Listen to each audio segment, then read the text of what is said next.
Everyone, welcome to Stories of the Extraordinary. My name's Patrick Slane, and today joining me is my extraordinary guest, Ruby Lay. Ruby Lay, how you doing, Ruby? Good. How are you doing? I'm so excited to be here. Good, good. I'm good. Ruby, thank you so much for taking time out of your busy schedule. So just to give a little bit of a background on you, you are the founder of Good Gentlemen, which is a dating website for men. So, Ruby, I was hoping you could give us a little bit more of a background in terms of how you got involved in this industry exactly. Sure. So, to make a long story short, I'm actually going to start it back to this really started for me in high school, believe it or not. People may think it's crazy, but back in high school, I was always that person that people would go to for love advice and dating advice. And I just found it naturally intriguing and fascinating. And so after that, I went to college and decided to get my bachelor's in social work and my master's in marriage and family therapy from USC. And from there, I knew I wanted to do something in regards to relationships just because I loved it so much. So I was actually a couples therapist at first. But doing that, I recognized a lot of these couples shouldn't have been together in the first place. And that's when I realized, and I had to really reflect, I really want to make a big difference in this world. Like, how big of a difference can it make? Like, if I were to help singles find the right person for them for the long term, and they wouldn't have to be, sitting on those couches that I saw. So that's when I started down the route of helping singles, and I started working for matchmaking firms. And then I worked for eHarmony as their lead matchmaker, coach, and trainer. So a lot of different hats. And it was from there, working with lots and lots of clients, that one, I realized I wanted to do this on my own. And the second is I felt very passionate about helping the quote unquote good guys, which is hence good gentlemen. I recognize I worked really well with them, and that's for a variety of reasons, personally and professionally, just recognizing a lot of different traits that they have, growing with brothers, a lot of different reasons. But basically, I niched down and recognized I love helping these guys, and I wanted to help them. So I started doing it on my own, and that's why people now call me your modern day Hitch. They don't say dating coach at times. If you watch the movie Hitch, you know what I'm talking about. But I Right. help the good intentioned guys now. Interesting. I'm curious as to know what you would say in terms of like some of those couples that, I mean, did you ever have to say, well, sorry, bad news bears, guys, you shouldn't have been together in the first place? Like, did you ever find yourself saying that openly to anybody? See, so the interesting thing is, which is why I call myself a coach now, right? I'm not a therapist. I don't do that anymore. Right. But in therapy, you actually can't necessarily tell someone, this isn't going to work. Um, you That's pretty much against the rule book of all Right, therapists. right. But you help them find the path that is right for them and lead them to the answer they need that is healthy for them. And a lot of times they find it on their own. And I tell them in the beginning of each program or session that being in a couples therapy room doesn't mean we're going to make it work. You're Right. just going to find your answers, and you're going to be clear on what you want to do as a couple or as individuals. Sure. That's simply what I can say, and then it takes it from there. Takes it from there. Yeah. So talk to us a little bit more about your vision for Good Gentlemen, because it is a fairly new company. So talk to us more about where you see it going in the future as the company's leader. Yeah. So I have a lot of one-on-one clients, Mhm. and I love helping people one-on-one. However, obviously, as one person, that gets difficult, right? Because there's a limitation to that. So ideally, it's always having those one-on-one clients, but also still helping those that maybe can't afford my one-on-ones, because my main goal is to help as many good guys as I can. Right. So yes, there are my one-on-one clients who have very customized help from me, but I'm actually now, and just released it a couple weeks ago, starting to actually push out more products that I am telling other clients, not clients, but the audiences, strategies and tools, but obviously without my one-on-one help. Sure. So that's the goal. To kind of have those products there so anybody can get it. It's at a low cost, but that way, at least in that back end, money's coming through that way. But I'm also still helping a lot of people. Right. While obviously one-on-one, I have a limit of 10 per month. So Sure. that's only so much I can do. You know what I really like about the title of your company, Good Gentlemen, is that it implies a certain moral standard for guys. So, for Mhm. example, you list out some of those qualities. I've got them here. So, morally excellent, virtuous, righteous, respectful, educated. Um, in your mind, who are perhaps some people that in your life have actually embodied those qualities? So many people, actually.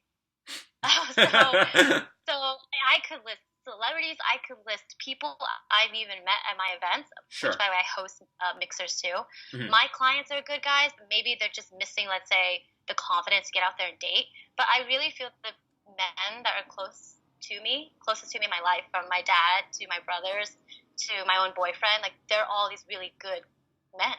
Mhm. And at the end of the day, and this is where other my clients walking through the door about to work with me get confused with, because they think that maybe they're not a good guy. But to me, you're there's a difference between, oh, I'm not making them trying to be this good guy. Like at the end of the day, what a good guy really is that they already have the heart.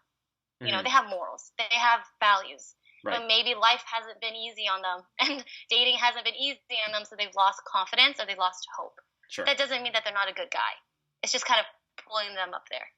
If that Right. answers your question. Yeah. Interesting. And I know you say they perhaps have those good qualities at heart already, but uh, I mean, personally, I have found that sometimes dating is such an internal process when you're trying to get better with girls. Sometimes you got to have another goal that you're actually focused on.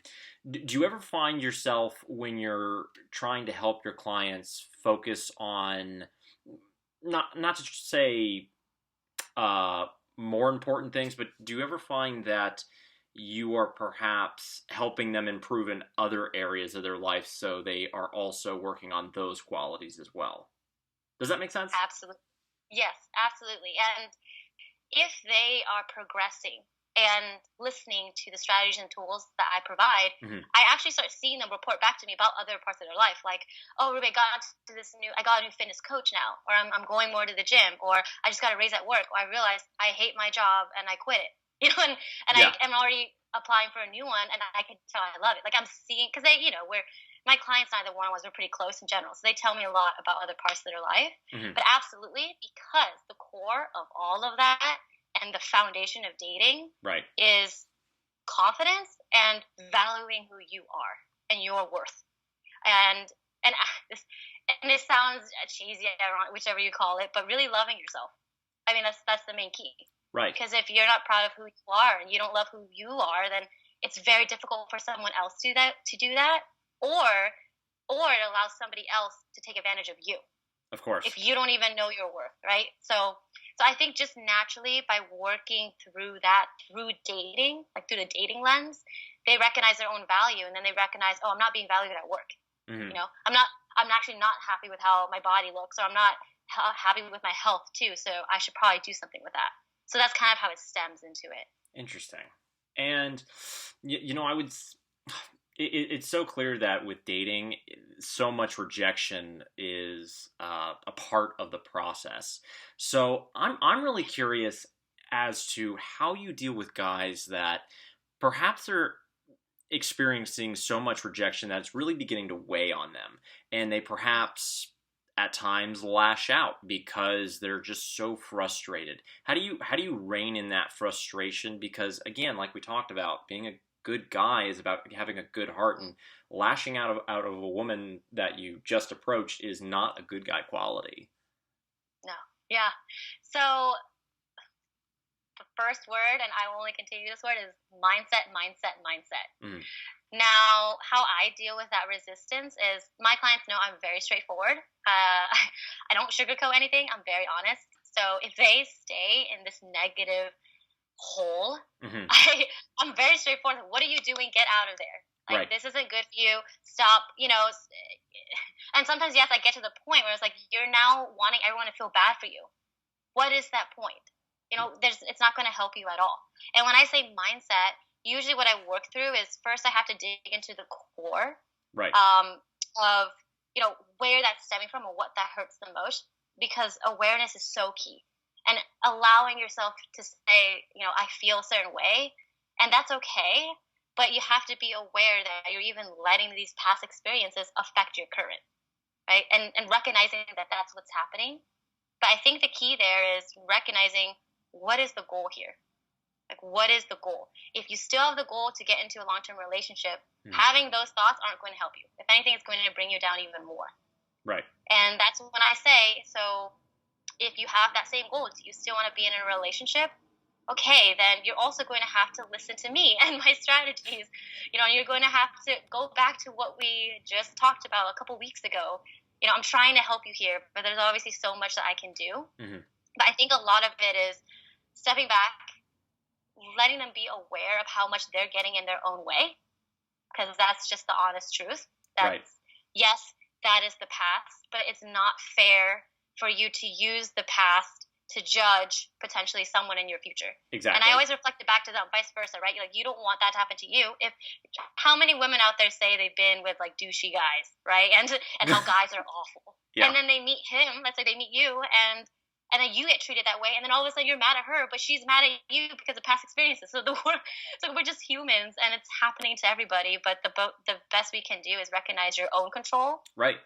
What you're doing, and how dangerous it is of what you're doing, and what you want, and then it takes time, it takes work, and just moving forward. Of course, and I want to get your thoughts on this real quick. So, I try to be sort of a social butterfly with my friends when, on the weekends and stuff. And yeah, sure, there are times when, I might approach a girl and, her rejection might seem a little harsh at first, but, I always want to have that thought in the back of my head where I go, you know what, I actually don't blame her, because she probably is used to perhaps a lot of creepy dudes or a lot of jerks and so forth. So, do you think a lot of women are like that because they have had actually guys be rather rude to them and just treat them like a piece of meat? And yes, it may be unfortunate that they're taking it out on a guy that is not actually like that.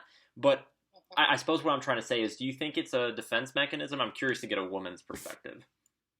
Absolutely. I absolutely think so. And here's the thing, is that women who do that, because I'm very aware, I'm pretty sure 90% is because of their own past experiences with men. Right. If they react to you like that, yes, that's their own experience, but that also tells you just enough about them if they're not going to treat you fairly. Sure. Right? So if they're I don't want to say that they're not healthy, but if they're a present person that's there and it's really friendly and welcoming in general, maybe she's been through her bad experiences, but she would still respond to you, even going through that.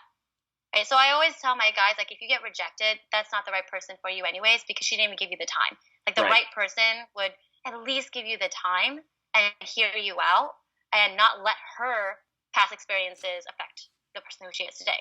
And from a female perspective, very personally, it's almost like, this is a popular one that females get, and I've gotten personally as well. Okay. So let's say if I get approached, I'm pretty friendly. So I will stay in the conversation until it crosses a boundary. And when asked, if they continue the conversation or exchange numbers, I'm honest, and I say, I have a boyfriend. So sorry, but appreciate the talk. Right. And constantly, this is across the board for many females, apparently. Okay. But then the question is asked, is that even true? Do you actually have a boyfriend? Because, but here's the thing. Here's the thing, is that I understand his perspective too, because I bet you he's approached plenty of women that say they have a boyfriend, but then like an hour later she could be with another dude making out with him. It's not a boyfriend, because she actually doesn't. She lied. Right? And the reason why women lie about that is because, and I've had this experience too, is that if you don't say you have a boyfriend and you just say, no, I'm not interested, you get called names, they get angry, right? They don't let you go, they don't leave. It's letting them down harshly, right? Or not so harshly, yeah.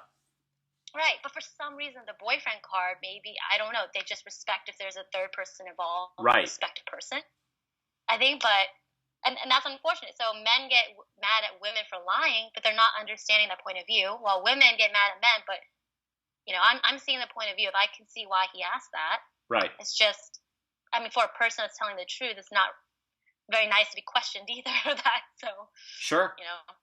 Of course. Yeah. Of course. Now, as a guy, the hardest part I find is the initial approach, and sometimes it can be extremely difficult to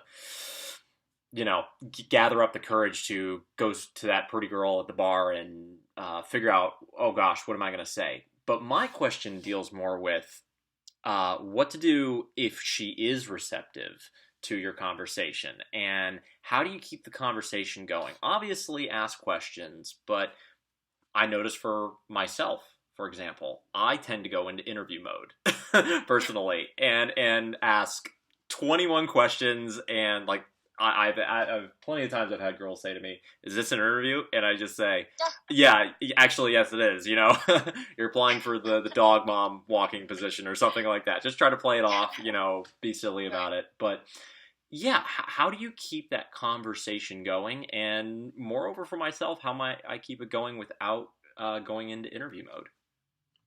Right. So, two main points. Hmm. And by having focuses, that's what helps any mind calm down, right? Because we start kind of spitting out questions, or we start overthinking, and that's when the nerves come up, and then that's when things, start to either go wrong, or yeah, you kind of go to what you're used to. Yeah. But two things I always have people focus on, which is to connect. You just need one big topic to connect with her. Just one. You don't need to talk about family, friends, what she does on Friday nights. Just one where you're really understanding a part of who she is. So, Right. for example, let's say for some reason during this first initial conversation, you find out that she is an adventurer, like she's adventurous, loving travel, Hmm. and or loving hikes and outdoorsy things, national parks, all revolved around adventure. Okay. Just that one thing. And hopefully you're adventurous too, because you want to share something. That's what I mean by connect. You want to find something that you two both value and agree on or align on. Hmm. And then once you find that, then you grow curious about that, just that topic, and trying not to go anywhere else, Hmm. because you're building so much more of an in-depth conversation and substance about something. And when you're curious about who she is in regards to that one topic, not only are you getting to know her actually personally better, but she appreciates it that you're actually getting to know her and not just what she likes to do on a Friday night and what she likes to drink. So One for example, topic. if you notice that she likes to travel, Yeah. it's more about what is it about travel? You're like, oh, so you're an adventurous person. Like, what got you into that in the first place? Oh, that's what happened. You see how I'm being more curious about that one thing Right. than just what do you do, and how many siblings do you have, things like that. It's not an So interrogation. connect and curious. Yeah, yeah. And unlike a job interview, right? Because people get sucked into, oh, I don't want to feel like, yeah, this is an interrogation or a job interview. And the only way to not make it as so is really talking about experiences and stories, kind of with one topic that you're genuinely curious about, not just the details. Interesting.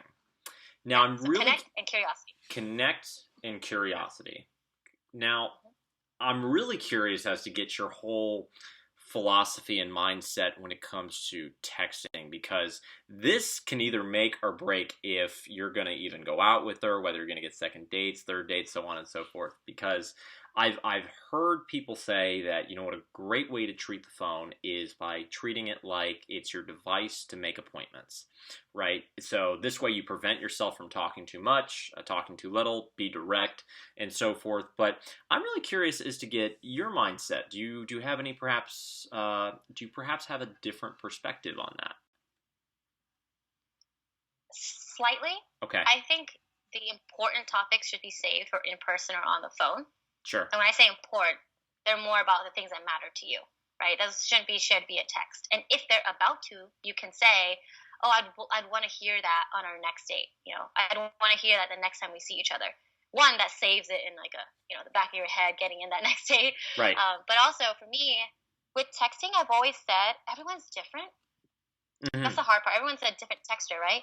So what I always say is mirror, like see her responses, see how she texts, Right. see how she responds to an open-ended question.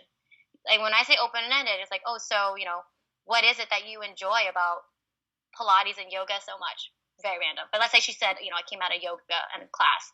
You can ask open-ended question, see how much she responds to that, and how much information she gives. Right. And that tells you already, like, if she's a texter, and if so, then you respond back, you mirror it, right? If she's someone that's really busy and she only texts you maybe 3 times a day, but you can tell it's before and after work, maybe later at night, then I don't suggest you to text her every hour, right? Right. Like, it's like, so response time as well is really figuring out Right. who you're talking to and if that works for you. I'm not saying you have to mirror every lady. It's more of if you're a texter and you like someone that's always available and she's not, then okay, then that's it. But Sure. I think texting is a really big part of a relationship now. I mean, in this modern day world, it just is. So some people like to text a lot, some people don't. But I'll lastly say you do want to keep the momentum, because the biggest mistake I've seen is they set a date and then the guy just doesn't text.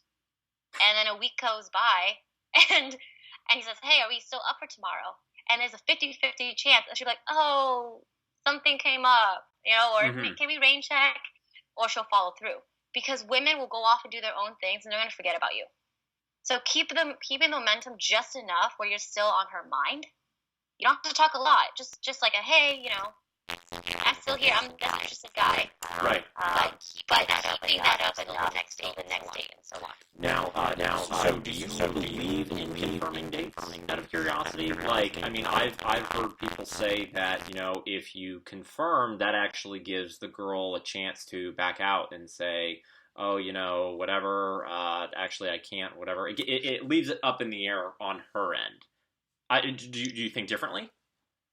To confirm, you mean like the day before? Right, like, hey, we still on for tonight at 8 o'clock, and you might respond, well, I was planning on showing up. I don't know what you're planning on doing. Right. Actually, good question. So yeah, I actually wouldn't tell my clients to ask. Right. I'd just say. Okay. I'd say, like, yeah, see you tomorrow at 8 p.m. at such and such. Okay. Because you don't even need to ask a question. If she decided not to go anyway, she'll tell you she's not going. Right. But of course, you have to confirm that, because it gets lost in messages. People get busy, and unfortunately, in this day of age, if you haven't talked to someone for 7 days, let's say, expect them to still show up and remember. Not everyone is as organized as everyone. Right. So don't ask, hey, see you tonight at 8. Looking forward to it. Something like that. Mm-hmm. Okay. Mm-hmm. Cool. Just a statement. Yeah, gotcha. Yeah. So flipping back to the business side of things, I've seen you in interviews where you talk about outsourcing areas of your business. Can you expand on that a little bit?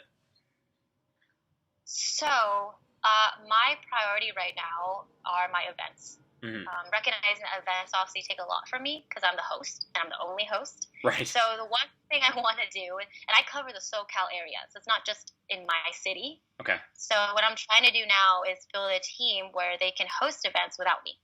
And that is currently happening, like finding people, training them, because I still love the in-person contact I am able to have at these events, right? But I cannot host them as frequently as the group would want me to. It's a demand, right? Sure. And once again, one person. So that's the first thing I want to do. Second and third is in regards to a lot of the admin work, checking in on clients, and making sure that I have tabs on everybody that I'm talking to. Mm-hmm. So a lot of admin behind the scenes, reminders, events. And then the third is the sales itself and that funnel.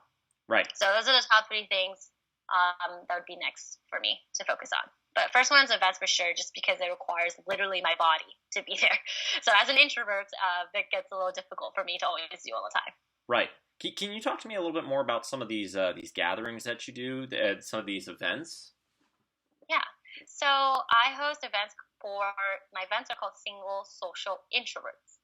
Okay. So they're actually geared towards people who like to recharge by themselves. And as introverts, it means that you prefer more small, intimate settings and having more meaningful conversations. We don't enjoy the small talk and the surface level questions. So what I've recognized 3 years ago as a matchmaker is that there weren't many events for introverts. It was a lot of networking events, but extroverts would take over, and they're the ones that are like loud and social and like high energy with their big groups of people. Right. And I saw introverts just kind of like, go into their shell. So I created these events, and in my events, I actually facilitate activities to help them get out of their shell. So they're not just standing there being like, so what do you do? Where did you drive? Where are you from? Like, it just gets an hour of that and then circling. Like, I just know people don't have fun doing that. So I actually have certain stations where, you either ask questions or you talk about yourself or you learn about, like, your accomplished side, your interesting side. Right. It helps them talk about themselves while getting to know each other in a more meaningful way. Okay. Yeah. Very cool. Now, so do you do these events not just in California, but are you trying to set them up all over the country? How does that work? I mean, country would be ideal, but I actually started one in Philadelphia like last year Okay. because I was there. I was there for like a month. Sure. And I did hand it off to someone for I think another month because he was really interested and he ran them and I actually went well. And even through the events, obviously that leads to my own sales. So working with them and leading it to good gentlemen. Hmm. So that's how it all kind of funnels through. Unfortunately, with Philadelphia, he had to drop, and then with introverts, it was just really hard to get anybody else to host. Sure. So at that point, I shut that one down because like it was hard for me to even try to figure out how I'm going to make it work across the country. Let me try to figure out how I'm going to make it work here. Sure. But what I do know and what that has told me being in Philadelphia and around the East Coast with that is that it's a demand and need everywhere Of because there's course. so many introverts. They're everywhere. And people are looking for new ways to connect with people. So if there's a way I could do that, that'd be awesome. But Sure. that's the next chapter. Of course. Well, just out of curiosity, if you're ever interested in setting up an event in Orlando, I would love to make some recommendations in terms of great places to perhaps host an event. But that's for a different time. Yeah. Okay, so I gotta get your perspective on this. So recently, I just watched a movie with Joaquin Phoenix where he ends up having a relationship with his phone. So, being a dating coach, I'm really curious as to get your perspective in terms of whether you think if technology if we ever had AI, like could that be a thing? Like I don't know, because like I know, right? I watched that movie too, Her, right? yeah, Is that what you're talking about? Yeah. And I was sitting there like, what is happening? right, And the possibility, and it's happening probably right now, right? It is happening right now. Like that right, is such a possibility, yeah, especially with more people, and this is why I'm even in the field, recognizing that they're lonely and yeah, that it's hard. But my opinion is that I think love can be obviously anywhere, just like people can love materials. They can love stuffed animals. They can love their collections, right? Like their love and their attachment to certain objects. mm, Yes, that's a thing. Um, but I think that there is beauty in kind of the imperfection that humans have hmm, and the beauty of the love to actually share between two people genuinely and authentically, and that no robot really can compare to because yes, they can build their own story, I guess, in an AI and have this whole pretend life, right, but there is a connection that humans have and that relationships actually grow from when you hear about someone's very real past and very real scars. Sometimes physically, right? If you're an adventurer, you broke your arm or something, like even physical scars, like that is a story to be told. yeah, And I think humans are so complicated, but there's beauty in that. And I think in sharing your flaws, your complications, things that you still need to grow in with somebody else who's imperfect, hmm, like I think there is love there in that imperfection that machines can never replace. So I think there's always humans wanting real, authentic human love, and a robot can only go so far for so long. yeah. Yeah. I mean, I was just considering even the phone was giving him the silent treatment at one point during the movie. But no, that was Right. that was a really really fascinating answer. Ruby, I'm really curious to know what question did I not ask you that I should have? Oh, that's a question. So if we're talking about singles, Hmm. there's always something I want for all audiences to know, and basically those are the reasons why I love what I do, Hmm. and usually that stems from what you really really need to get out of your stuck space. And with that, what I mean by that is the biggest thing in relationships and being able to succeed and be happy. I Hmm. think people forget a lot of about hope. People become very hopeless in this world. It gets really hard. Past experiences make it hard. But I think for me personally as a coach, that's my favorite part actually. It's not seeing them in relationships. It's not actually, yes, marriage is great, and I've seen that. Yeah. But to see the hope be regained in them and to kind of see them recognize this is possible. Love is out there. I don't need to love a robot. Like I can Right. love a human being like out there. Yeah. When I tell people online dating works, and they don't believe it, but then they see it, right? There's like this light that kind of comes up in everyone's brain and eyes, and when they recognize this is possible, I have hope. Hmm. So I think with everybody, if you don't know where to get started, it's recognizing that one, you've never reached a dead end. You will never reach a dead end. People almost think that they've tried everything and like there's nothing else for them to try, but that is absolutely not true. Or that this won't work for me. I'm this kind of person. It just won't work. Like it needs, and this is coming from a dating coach that's worked with hundreds of clients, Hmm. is recognizing that there are so many different people out there with so many different stories and so many different things that are holding them back. But plenty of them have found love. And at the end of the day, there's always hope. But just find the hope within yourself and what you need to find that. And I think that's key. I think once they recognize that, then at least you can take a step forward in whatever direction that is. But hope is needed. There you go. No need to wait for technology to become Scarlett Johansson. Yeah. Yeah. Yeah, no need for that. Yeah. No need for that. I mean, doesn't everybody want a Scarlett Johansson's voice? Sure, but but No, I sincerely I admire that answer. Thank you very much. Well, Ruby, thank you so much for your time. I know you got a busy schedule, but I'm really glad we were finally able to make this happen. So I'm going to leave you to it. Thank you so much, Ruby. thank you so much. It's been great. It's been fun, and good luck everyone out there, and have a good day. All right, bye, Ruby.